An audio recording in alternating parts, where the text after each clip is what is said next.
Assalamualaikum warahmatullahi wabarakatuh. Perkenalkan, nama saya Devi Nurlila, NPM 21312007 dari Universitas Teknokrat Indonesia.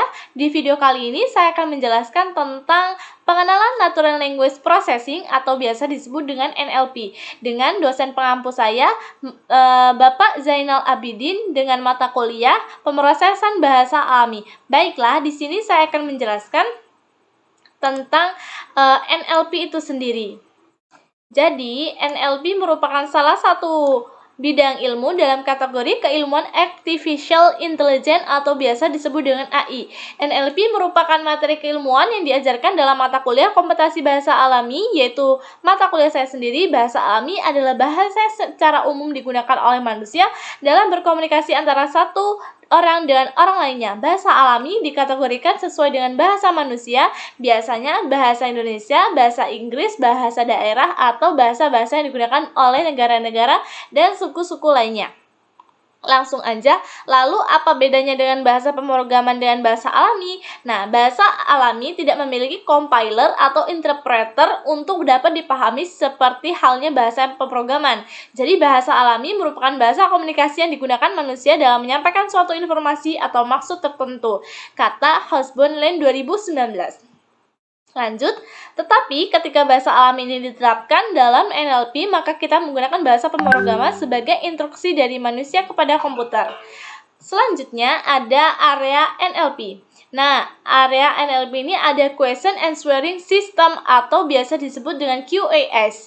Jadi, dalam aplikasi QAS, komputer diberikan pengetahui tentang suatu sehingga dapat atau menjawab pertanyaan yang diberikan oleh manusia sebagai pengguna. Jadi, jawaban diberikan secara otomatis oleh sistem sesuai dengan kepengetahuan yang kita berikan.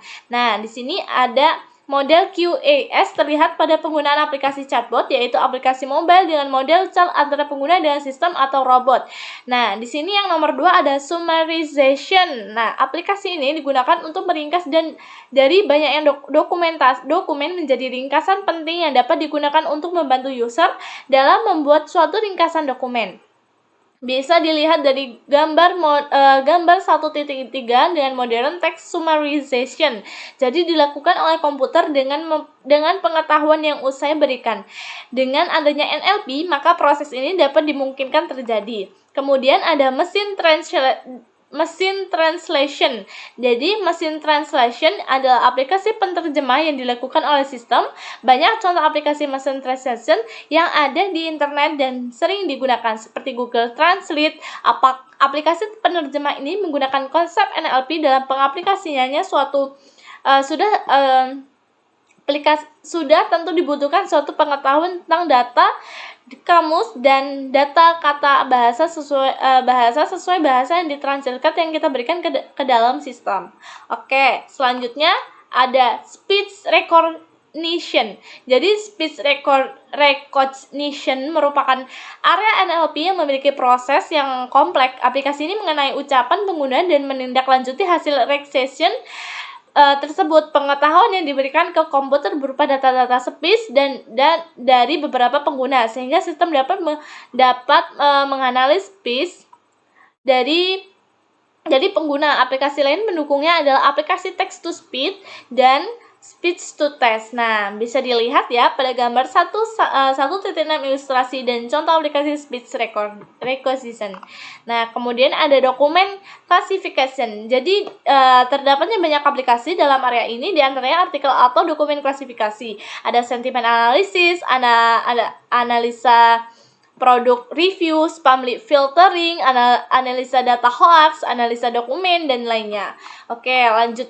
Jadi, ada nih berikutnya. Jadi ada di gambar 1.7 contoh hasil aplikasi sentiment analisa.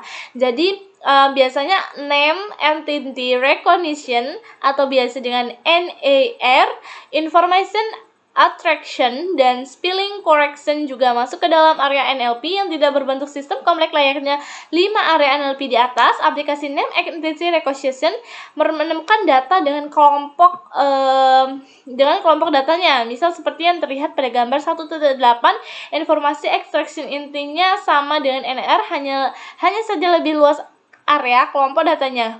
Jadi di sini di gambar lab 1.8 name entity interaction atau biasa disebut dengan NAR, bisa dilihat di gambarnya. Kemudian ada sintaks semantik dan pragmatik. Jadi NLP memodelkan pengetahuan bahasa alami yang diberikan oleh pemrograman dari segi kata, bagaimana kata digabungkan menjadi sebuah kalimat dan konteks kata dalam kalimat. Terdapat beberapa istilah yang harus dipahami dalam penerapan NLP, yaitu yang pertama ada sintak. Sintak itu apa sih? Sintak itu merupakan bentuk suatu kata, biasanya dikenali dalam sebuah grammar, bentuk kata yang disempurnakan dan sesuai dengan kamus standar bahasa. Contohnya, aku mempunyai topi bundar. Jadi sesuai standar penulisan SPO. Jadi subjek, predikat, dan objek. Oke, selanjutnya ada semantics. Apa sih semantik itu? Nah, merupakan arti dari kalimat dalam satu bahasa terdapat ambiguitas dalam penentuan arti kata dengan makna dalam kalimat. Word sense disambiguation membahas masalah semantik dalam kalimat. Contohnya, Ali tidak suka orang yang panjang tangannya. Jadi Ali itu tidak suka orang yang panjang tangannya. Bisa ular itu sangat berbahaya. Nah, contohnya itu ya. Nah, kemudian ada pragmatis. Pragmatis merupakan pernyataan yang ada yang berhubungan dengan dunia. Contohnya kalimat the green frog sleeps soundly. Tepat secara sintak dan tetapi tidak tepat secara pragmatik ketika kalimat tersebut diletakkan dalam sebuah buku NLP. Oke, selanjutnya ada morfologi. Morfologi merupakan pengetahuan tentang pembentukan suatu kata sehingga dapat dibedakan makna kata antara satu dengan lainnya.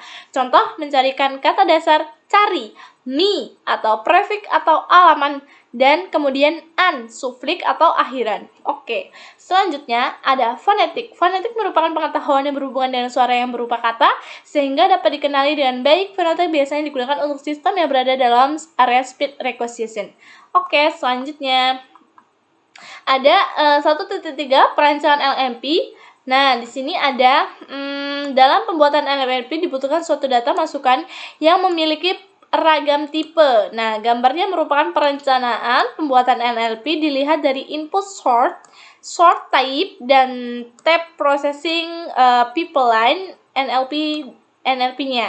Data masukan sistem NLP dapat berasal dari webpack ke sosial media, user input, atau data lainnya berasal dari dataset. Nah, kemudian ada untuk data teks pun dapat beragam, dapat berupa data teks yang terstruktur dan data teks yang tidak terstruktur.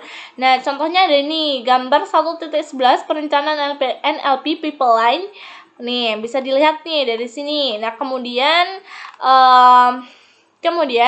ada kemudian untuk data teks pun dapat beragam. Ada input source, kemudian ada sort type, kemudian ada text processing pipeline. Nah, mungkin dari penjelasan saya pada judul NLP, sekian, terima kasih. Wassalamualaikum warahmatullahi wabarakatuh.